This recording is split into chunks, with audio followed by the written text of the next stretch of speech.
तो hello guys, स्वागत है आपका इस न्यू चैप्टर में। चैप्टर थर्ड हम पढ़ेंगे इको का। तो हम बहुत ही इजी से, ये चैप्टर बहुत ही इजी चैप्टर है, जल्दी से जल्दी ख़त्म कर देंगे। तो हम देखेंगे मनी। तो मनी पहले के ज़माने में मनी था नहीं था। तो पहले के ज़माने में हमारे यहाँ चलता था बार्टर सिस्टम। तो बार्टर सिस्टम क्या था? बेसिकली बार्टर सिस्टम इसमें क्या है कि सामान के बदले हम सामान देते हैं। ठीक है, जैसे कि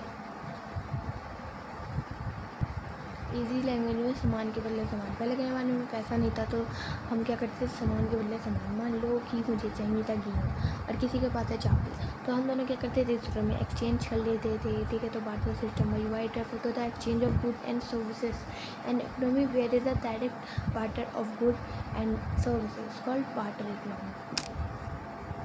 पर भाई इसके बहुत सारे नुकसान थे। एक तो lack of double confidence of want. मान लो कि मेरे को मान लो गेहूँ चाहिए और मेरे को गेहूँ चाहिए, पर और जिसके साथ मैं चावल एक्सचेंज करूँ, पर भाई कोई गेहूँ वाला तो मिल नहीं रहा है। अगर कोई गेहूँ वाला मिल रहा है तो वो कह रहा है कि मेरे को चावल नहीं चाहिए।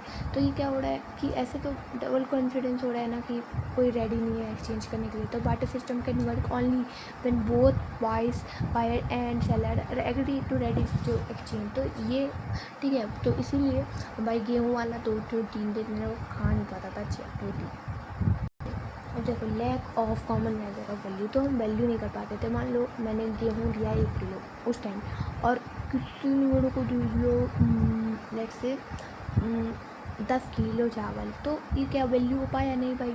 तो हम कॉमोडिटी का एग्जैक्ट वैल्यू नहीं लगा पाते थे, तो मेज़र भी नहीं कर पाते थे। Barter system all commodity not of equal value and there is no common measure unit of good and services in which exchange ratio can be expressed. ठीक, अब हम देखेंगे third is lack of standard of deferred payment. यानी देखो, under क्या होता था basically, future payment नहीं कर पाते थे, यानी हम क्रेडिट में नहीं ले पाते थे। मान लो मैंने बोला कि आपसे कि आप अभी मेरे को सामान दे दो और 1 महीने बाद हमारे पेड़ में आम उग जाएगा तो आप ले लेना। बट 1 महीने बाद क्या होगा कि आम ही नहीं होगा, या तो 1 महीने बाद आपने बोल दिया आम नहीं, मेरे को तो अमरूद चाहिए। तो ये भी हो जाता है लैक ऑफ डेफर्ड पेमेंट। यानी under barter system contract involving future payment और credit transaction can not take place in the ease because of following reasons. ठीक है, borrower may not be able to arrange of exactly same quality at that time of repayment। ठीक है, या तो आम ही सड़ गया तो एक एग्जैक्टली वैल्यू तो नहीं आ पाया ना सी। और फोर्थ आ जाता है lack of store of value. क्या आप गेहूँ को स्टोर करके रख सकते हो फ्यूचर के लिए? हाँ, कुछ लोग बोलेंगे हाँ, बट नहीं यार, आप खाना मान लो बना लोगे, जैसे हम पैसे करते हैं तो वैसे हम कर सकते हैं? नहीं, तो ऐसे नहीं है, उसको हम स्टोर भी नहीं करके रखते। Most of the good do not process reliability. मान लो आप गेहूँ को कर सकते हो और गुड को तो नहीं कर सकते हो। फिर आया मनी। अब मनी से तो देखो हमारा कितना फ़ायदा हुआ। अब हम देखेंगे, पहले तो ये देख लेते हैं कि इसके क्या क्या हमारे इसके द मोरोवर में not be able to exchange of exactly same quality at the time of product. मैंने बोला कि 1 महीने बाद आप आम ले लेना, बट आम के सीज़न में कच्चे आम निकले तो क्या फ़ायदा हुआ? लिमिटेशन हुआ। देयर में भी conflict regarding which specific commodities to be use for repayment. मान लो मैंने आपके बदले अमरूद दे दिया, तो ये कॉन्फ्लिक्ट हो सकता है। Third is the commodity to be repaid में lose on gain is value at the time of repayment. मान लो 1 महीने बाद आम का वैल्यू गिर गया है ना, या तो आम मैंने दे दिए एकदम सड़े गले। ठीक है, तो ये भी limitation. So it is very difficult to deferred payment in the form of goods.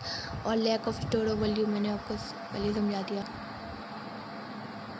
अब आता है हमारा money. Money is anything that is generally accepted as a medium of exchange for buying in good and services and for setting debts. Money क्या है? Anything that is generally accepted, यानी अगर मैंने आपको कुछ सामान के बदले मनी दिया तो ये आप मना नहीं करोगे, नहीं नहीं मेरे को सामान के साथ सामान चाहिए, नहीं, ये जनरली एक्सेप्टेड है, इसे लेना ही पड़ेगा। ये एक्ट करता है द मीडियम ऑफ एक्सचेंज। इसके सामान के बदले आप पैसे दे सकते हो for buying good and services. इसके फंक्शन 2 हैं। कौन कौन से? एक प्राइमरी है और एक सेकेंडरी है। प्राइमरी में देखो, प्राइमरी में आप क्या जाते हैं? पहला तो medium of exchange. Medium of exchange में बताया कि मनी कैसे एक्ट करता है। मीडियम एक्सचेंज, सामान के बदले पैसा। Money act as a medium of exchange with that it can be use to make payment for the all transaction of good and services is most essential function of money. One has a quality of general acceptability. और ये कोई भी accept कर लेगा। Measure of value, क्या हम measure कर सकते हैं वैल्यू को? हाँ भाई, 10 रुपये की, ये 10 रुपये का एक पेन, एक सेकंड, तो ये मान लो ये 10 रुपये का पेन है, तो उसको हम मेज़र कर सकते हैं। 5 रुपये का माउस है मान लो, तो हम मेज़र कर सकते हैं ना। ठीक है, मेज़र ऑफ वैल्यू। ठीक है, measure value means that measure work as a common denomination in which value of good service express. Secondary function में आ जाता है स्टैंडर्ड ऑफ डेफर्ड पेमेंट। इसे हम क्रेडिट में कर सकते हैं, यानी फ्यूचर में हम पेमेंट कर सकते हैं। हाँ भाई, money as a standard deferred payment need and money as a standard for payment. ठीक है, और payment which are to be made in future. Every day millions of transaction take place in which payment are not made immediately. Money create such transaction and in capital formation economic development of a country. मान लो अभी हमने credit में कुछ सामान लिया, तो इससे हमारे इकोनॉमिक का भी डेवलपमेंट होगा। कैसे इकोनॉमिक का डेवलपमेंट होगा? Because money increase and transaction and help in capital formation. ठीक है, कि कैपिटल फॉर्मेशन में हेल्प करेगा। किसी ने पैसा लिया तो वो कहीं पे कैपिटल लगाएगा, तो इसका का डेवलपमेंट होगा हमारे इकोनॉमी का।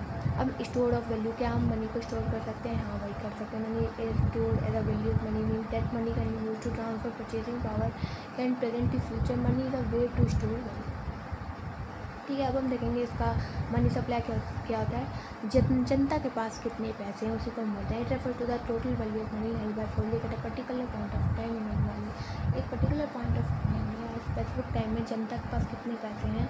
और मनी सप्लाई जब होगा ना ज़्यादा, तो उससे देश का फ़ायदा होगा। इट इज फीचर देख लेते हैं। Typical money held by public only, और ये स्टॉक कॉन्सेप्ट है और तो ठीक है। और हम देख लेंगे कंपोनेंट क्या है। टू मेन कंपोनेंट है करेंसी विद पब्लिक, या तो मनी सप्लाई या तो पब्लिक के पास रहेगा या तो बैंक के पास रहेगा। और पब्लिक के पास कैसे रहेंगे? या तो नोट या कॉइन के रूप में होगा। और most liquid of all asset, यानी हम कुछ भी एसेट को कैश में कन्वर्ट कर सकते हैं। या तो डिमांड डिपॉजिट में, हम बैंक में पैसे जमा करवाते हैं ना। It refer to demand deposit of the public with the commercial bank. A demand deposit help is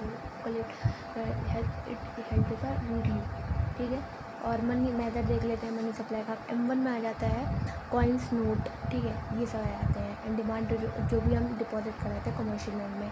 M2 में M1 तो आएगा ही, currency, note and commercial bank. और डिपॉजिट जो भी हम कराते थे पोस्ट ऑफिस, अभी तो नहीं कराते, तो पहले करवाते थे। M3 में M1 तो आएगा, M2 नहीं आएगा, M1 तो आएगा। क्या क्या आता है M1 में? Currency, note, commercial bank. M2 में क्या आता है? M1 और deposit with post office. M3 में आएगा डिपॉजिट विद बैंक, जो हम बैंक में नॉर्मली डिपॉजिट कराते हैं, जैसे FD।